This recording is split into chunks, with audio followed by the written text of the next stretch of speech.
aku wedok sing suwe ora ketemu genduk Niken Salindri. Sebabe apa? Mergo nuwun sewu yung ora usah dadak tutup-tutupan gengsi-gengsinan egonan. Ngopo? Aku ya lagi bengi iki ing atase ditanggap karo piyayi. Kek sore mau urung petuk karo sing di omah nembe ning panggung ki mau aku lagi tepung lawan panjenengane Bapak Suhadi saha Ibu Atik Rosliani SPD. Dadi sadurunge ora tepung, ora kenal tur dasare ketemu ya lagi penyerahan wayang iki mau. Pancen bener kok, no. Dadi awake dhewe bengi iki kuwi asline melu manajemene anak wedok Niken Salindri. Oh, ngono ya. Dadi ora usah dadak. Oh, tenang.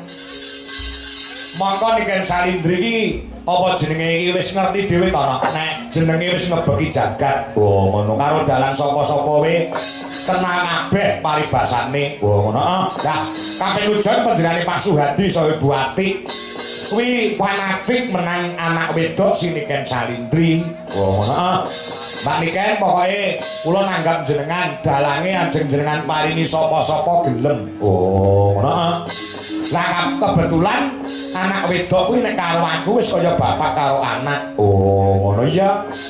Bekasane aku dibel karo ibune Niken. Oh, Mbak Wiwin. Pak, napa saged tanggal 12 Juni wayangan wonten ing Laladan Babatan Kecamatan Pangkur Kabupaten Ngawi. Wis saged Mbak niki isih kosong. Oh, pinten Pak, dadi aku ki nyanyangan regoe karo Pak ora karo Pak Suhadi lho. Oh, heeh.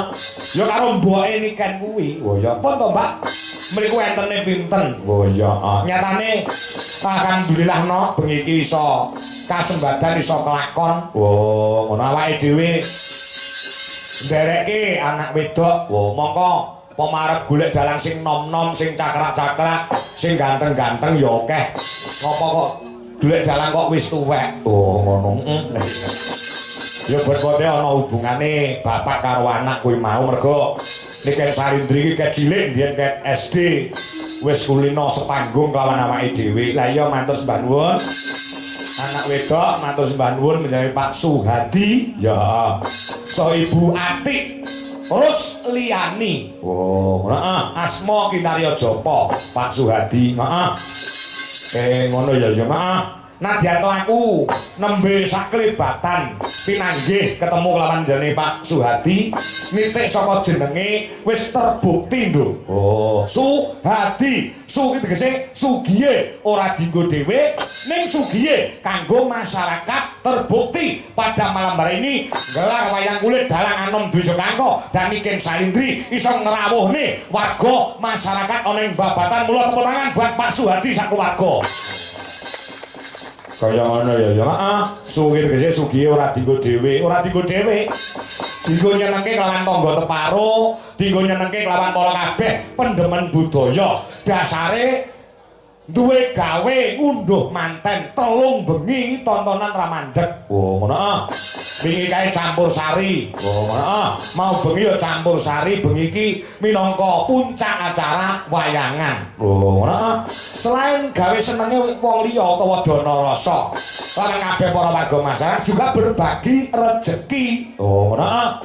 Aku mau ketemu karo panitia Pak Kangko saestu Pak niki wah sing dodol niku kuwatah. Lah iki berarti menjadi Pak Suhadi juga menghidupkan UMKM. Nyatane sing dodol ya pirang-pirang tur racake ya kerejeken kabeh. Oh, ngono ya iya.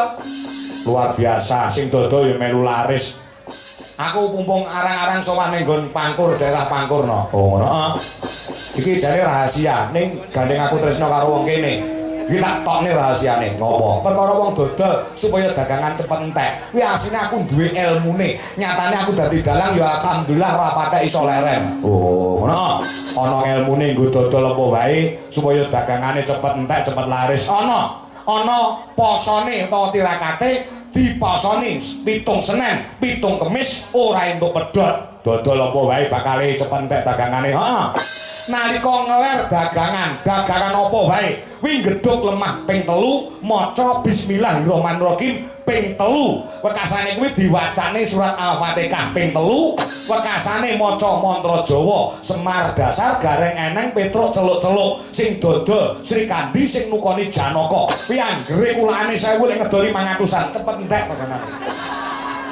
Lah kuwi ngejak kere nek kuwi banyolane ngono lho. Wah ngono ya.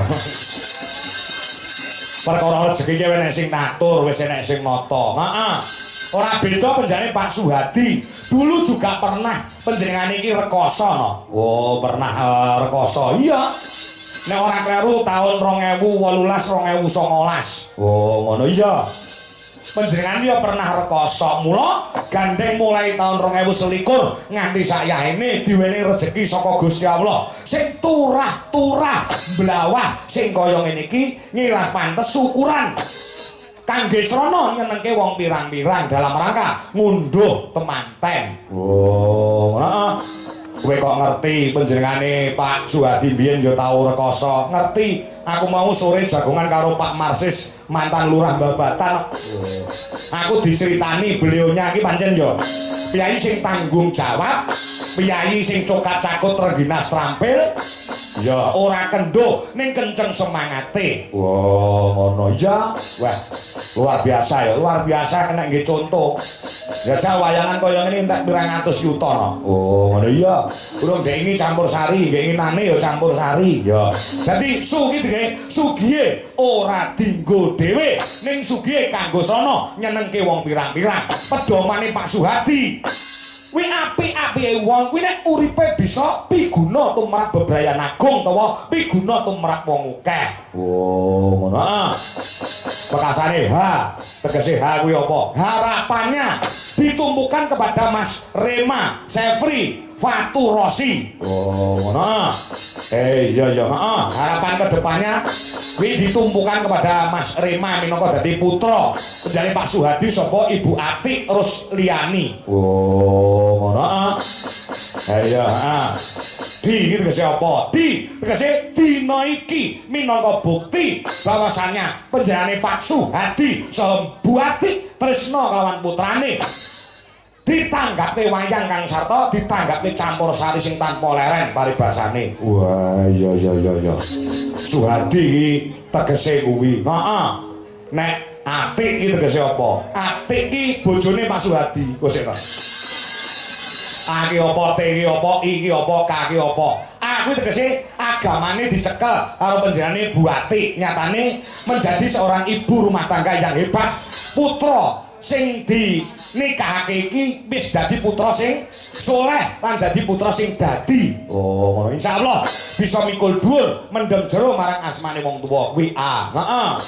Terus T tegese apa? T taat. Taat aturane agama, taat marang aturane Pak Suhadi selaku dadi kepala rumah tangga. Oh, ngono.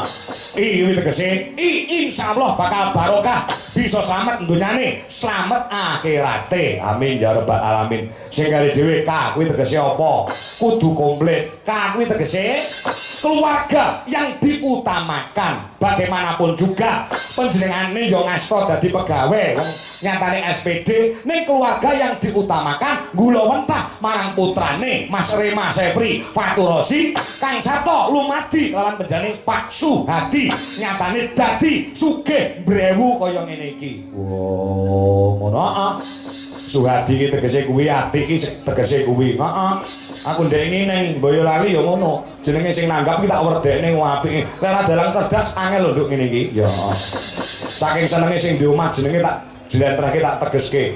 Kuwi limbuane munggah panggung nyawer aku 2 juta. Kuwi ning Boyolali ning kene mbok. Ono ha. Ya. Wis pakai dawuh nek perkara dhuwit aja kuwatir.